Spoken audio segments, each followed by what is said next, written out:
Today, San Francisco is home to a bustling Asian population and North America's oldest Chinatown. Asian Americans make up 33% of the city's overall population, which includes a large amount of Chinese and Japanese citizens, all of whom leave an indelible mark in their communities. The prominence of Asian Americans in the city can be seen everywhere, from the Chinese New Year decorations adorning the windows on Market Street, to different cultural attractions, to temples, and even to politics. This prominence has led to a cultural hodgepodge that attracts all types of people to San Francisco. However, the history that created this city has not always been so welcoming.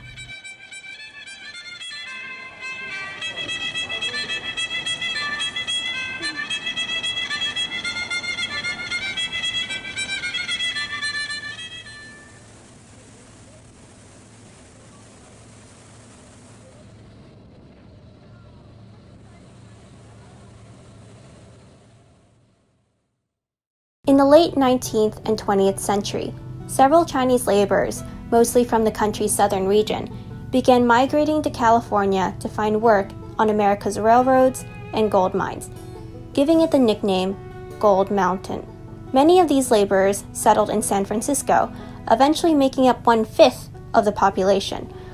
Over time, Asian immigrants were seen as a threat to American labor. As a result, a string of legislation was passed to both restrict the rights of Asians living in America and keep prospective immigrants out. The Chinese Exclusion Act of 1882 severely restricted Chinese immigration into the United States. To handle these restrictions, San Francisco constructed an immigration center on Angel Island in the San Francisco Bay. Here, thousands of people were detained and interrogated miles away from their ultimate destination.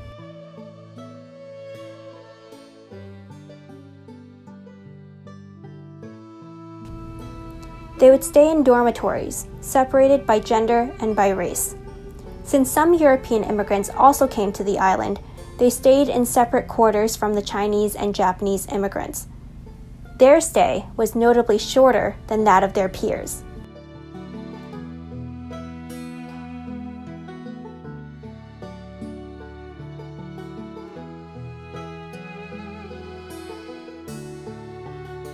Legislation prohibited most Chinese laborers from entry, while allowing for certain merchants, teachers, and students. Additionally, those who could prove they were the children of a Chinese American citizen were allowed entry into the U.S. But on April 18, 1906, an event occurred that would strangely open the door of opportunity for many prospective Chinese immigrants.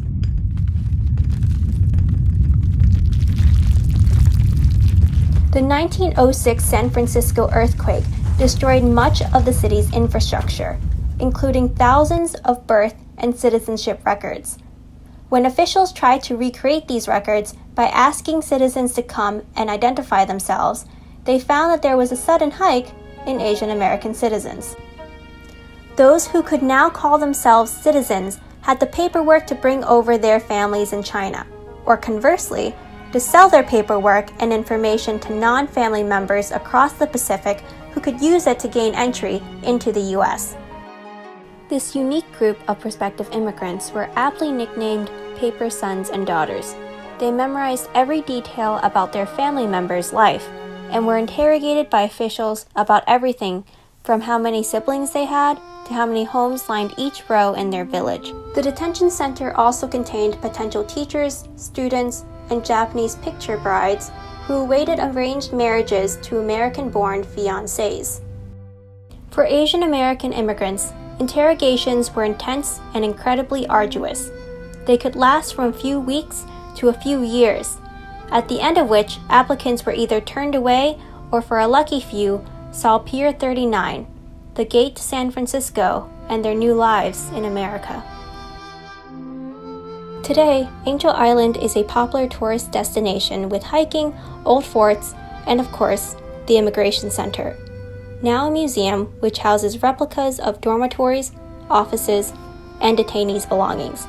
Most prominently, it is home to walls and walls of inscriptions which includes names, dates, and lines of poetry created by detainees.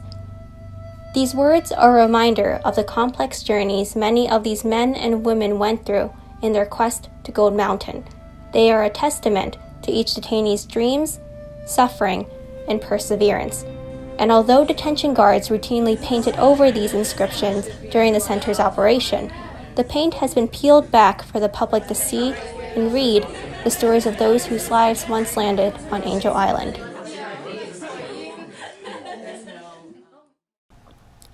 There are tens of thousands of poems on these walls. They are all cries of suffering and sadness. The day I am rid of this prison and become successful, I must remember that this chapter once existed. I must be frugal in my daily needs. Needless extravagance usually leads to ruin. All my compatriots should remember China. Once you have made some small gains, you should return home early.